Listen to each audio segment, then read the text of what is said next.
My name is Maya, and I make Instagram edits of YouTubers and other celebrities that I look up to.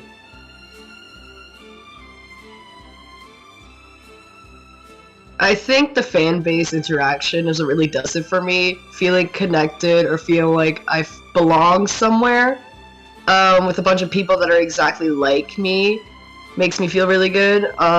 Pretty much my whole life I've kind of been like the black sheep of the family.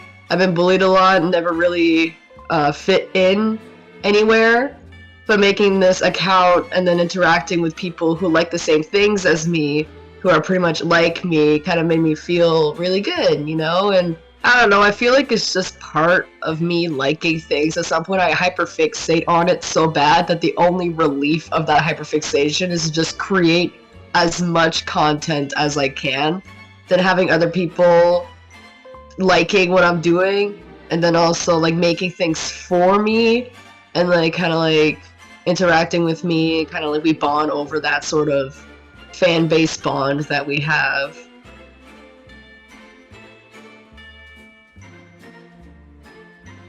The comments are always lovely. Like I said, I have met a lot of really lovely people through this account, and they always comment through my edits and support me, and some have made edits for me specifically. I love those. Those are lovely.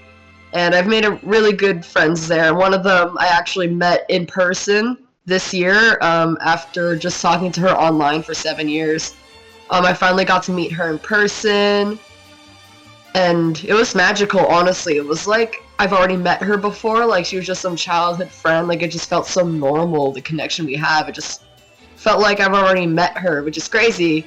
We started talking like years ago, probably like 2017 was when we first started texting each other, and we just at first we were kind of just spawning over like Jacksepticeye videos and Markiplier videos, being like, did you see this new video? Oh my god, that's crazy. And then as time went on, we slowly started talking, because I feel like most of us didn't really have any friends at the time, because, you know, cringe culture, right? Everybody was like, oh, can't do that, you can't like things, that's cringy, you're an outcast because you actively like show off the things you like that's weird. But in this little community that I found myself in, you can be anything, whoever the hell you want. Nobody will care because they're also being who they are, so they'll accept you open arms. So our way, since most of us are like pretty far away, like one of my friends that I met in person, she's all the way in Europe. So our way of talking would be making edits or like tagging each other in it, being like, made this for you or whatever.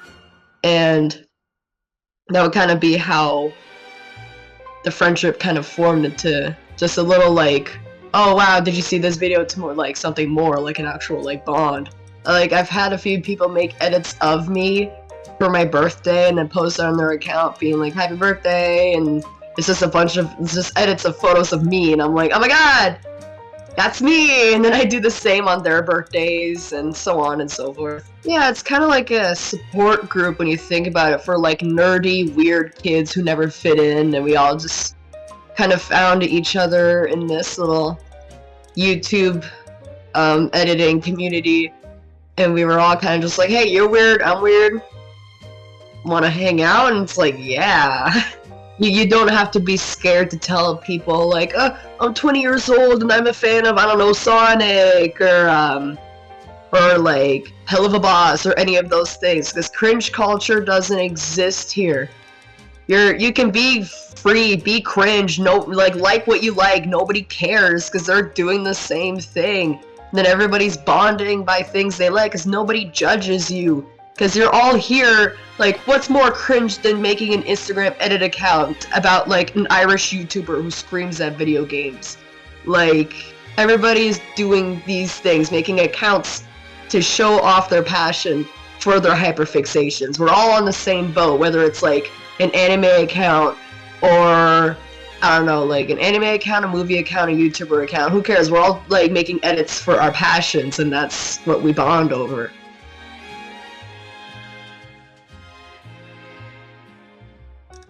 kind of tough to say because my account was never really that big. It was a pretty small account, and the only kind of like, I guess, fan base that I have would be the friends that I have made, which were like, like a handful. But I'm not sure if I really had people that looked forward to my edits really, except for Milu. I like to think that I did. Like, in a way, if I never made that account, I wouldn't have met one of my, like, bestest friends ever. In a way, I think that's a win. Yeah, so yeah, I never really made the account with the intention of, like, becoming popular or having, like, this sort of fan base for myself. I just made it to share my passion for, these YouTubers that I love desperately, and the shows that I love as well, and other things. I just wanted to show off the way I love with the only way I know how to. Making things. Also, another thing I just thought about was I almost deleted that account because I just didn't really felt the joy in editing it anymore because I wasn't really getting the attention. Sorry. I wasn't getting the attention anymore. On my edits and stuff, and I was debating on deleting it because I'm like, not feeling it. But then I had this person comment on it, on one of my edits, one of my favorite ones I've ever made, actually. It's ironic. And they commented on it saying, I come back every day to watch this, please don't ever delete this. And I swore to myself, like, I'm never gonna delete this account till the day I die. This thing's gonna remain here as, like, what's the word?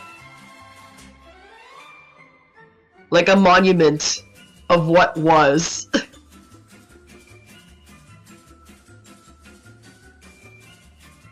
Ah, yes!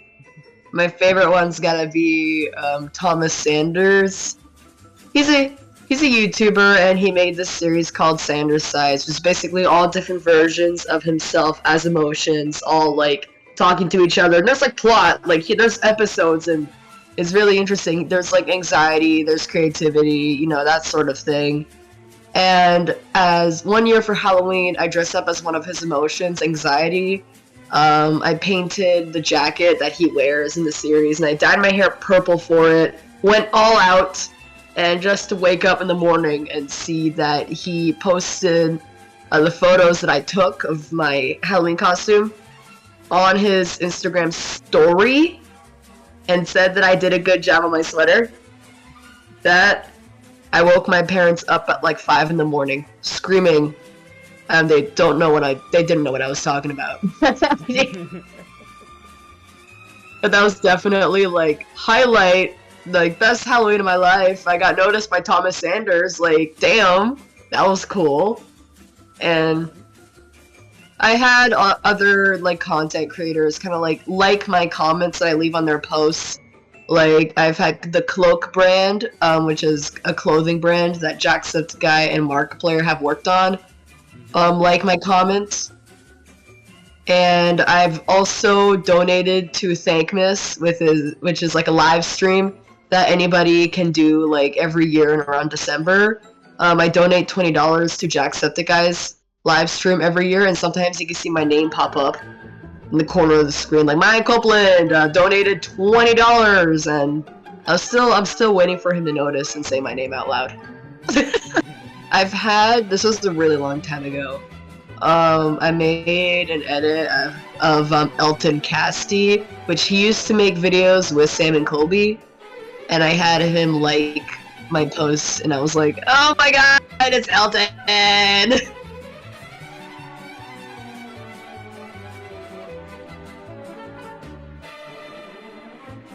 I want to make a PSA to all my little nerds out there who are scared to show how weird they are, or scared to like things, or tell people that they're really excited for the Sonic 3 trailer, or whatever. Don't be ashamed. If these people can't handle your weird, if you're a freak, they are not the people for you. Find your people. Like what you like. Wear whatever you want. Who literally cares? Cringe culture is dead. I read fan fiction every night before going to bed. I'm not ashamed. Don't be ashamed. Like what you like. Who cares?